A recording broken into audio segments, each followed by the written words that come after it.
नमस्कार, आप देख रहे हैं BRJ टीवी जनता की आवाज़। मैं हूं राहुल कुमार मौर्य। अभी भाकपा माले के राज्य कमेटी सदस्य कॉमरेड कमलेश शर्मा जी हैं। आइए मैं इनसे जानना चाहता हूं। देखिए, ये भाकपा माले का ये राज्य सम्मेलन होने वाला है गया में, और जिला स्तर पर, ब्लॉक स्तर पर और लोकल लेवल पर हमारे पार्टी के सम्मेलन चल रहे हैं। अभी पूरे बिहार में एक राजनीतिक अभियान हमारी पार्टी के द्वारा चलाया जा रहा है, और आप लोग ये अच्छी तरह से जानते हैं कि 30 जनवरी को महात्मा गांधी जी का शहादत दिवस है, और उस शहादत दिवस के अवसर पर अरवल में गांधी पुस्तकालय परिसर में गांधी जी की प्रतिमा लगाई जा रही है, उसका जीर्णोद्धार किया जा रहा है। और यह बात मैं आपके सामने कह रहा हूं कि गांधी जी की हत्या आरएसएस के नाथूराम गोडसे के द्वारा किया गया। आज नाथूराम गोडसे को भारतीय जनता पार्टी वाले महान बता रहे हैं।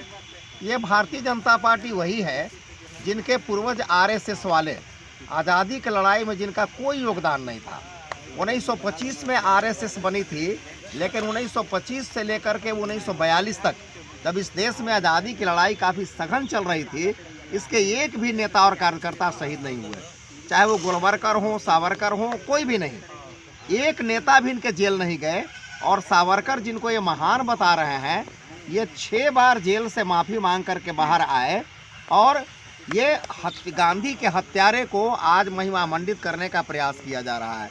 दूसरी बात मैं ये कहना चाहता हूँ कि यह देश किसानों का देश है, और इस किसानों के देश में भारत की सरकार, जो नरेंद्र मोदी की सरकार चल रही है, यह किसानों का अवहेलना करने का काम करे। लेकिन यह बात बहुत स्पष्ट है कि जो किसानों का, खेतों का, किसानी का अपमान करेगा, उसको इस देश में राज करने का कोई भी अधिकार नहीं है। महात्मा गांधी किसानों के आंदोलन के जरिए ही इस देश के राष्ट्रपिता तक बने। लोगों ने महात्मा गांधी कह करके पुकारा। बारदोली के किसान आंदोलन ने सरदार वल्लभ भाई पटेल को लौह पुरुष बनाया, और इस देश में चलने वाले किसान आंदोलन ने नरेंद्र मोदी को खलनायक साबित कर दिया। तो जो किसानों के साथ है वो नायक है, जो किसानों का विरोध करेगा वो खलनायक है। इसलिए आज इस बात की ज़रूरत है कि इस देश में किसानों को, खेती को बचाया जाए, रोजगार को बचाया जाए। रोजगार के सवाल को लेकर के बड़े पैमाने पर संघर्ष चल रहे हैं।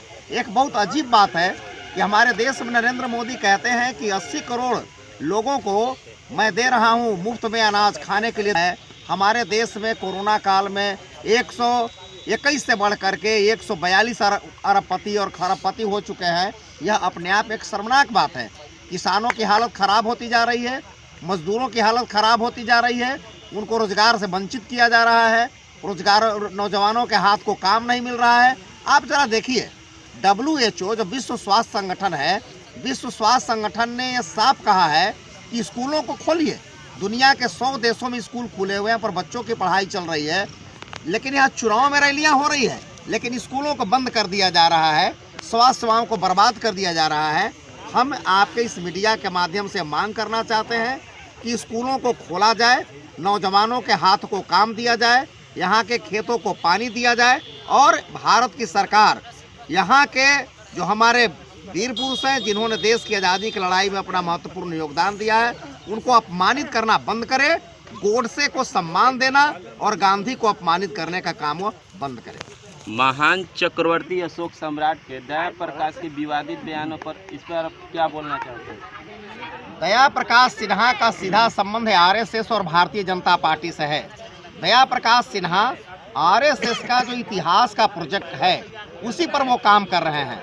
सही बात यह है कि भारतीय जनता पार्टी और आरएसएस मनुवादी सिद्धांत को मान करके चलते हैं। चूंकि सम्राट अशोक अति पिछड़े समुदाय से आते थे, इसलिए उनको अपमानित करने का एक सोची समझी साजिश चल रही है। भारतीय जनता पार्टी का इस देश की आज़ादी के लड़ाई में कोई योगदान नहीं है।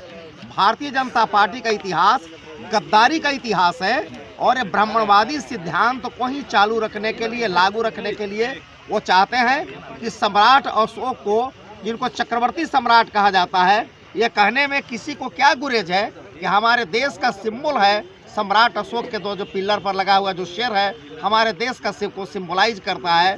उस हमारे देश के जो झंडे को सिंबलाइज करता है, हमारे संविधान को सिंबलाइज करता है। तो इस तरह का कुकृत्य करने का काम दया प्रकाश सिन्हा के जरिए भारतीय जनता पार्टी ने किया है। यह एक आरएसएस का प्रोजेक्ट है।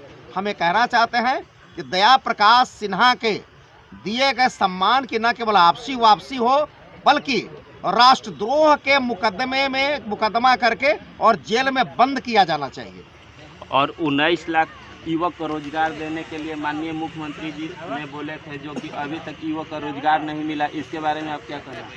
19 लाख नौजवानों को रोजगार देने की घोषणा जो भारतीय जनता पार्टी और नीतीश कुमार ने किया था चुनाव के दौरान में, हम ये कहना चाहते हैं जुमलाबाजी बंद करो, नौजवानों के रोजगार का प्रबंध करो।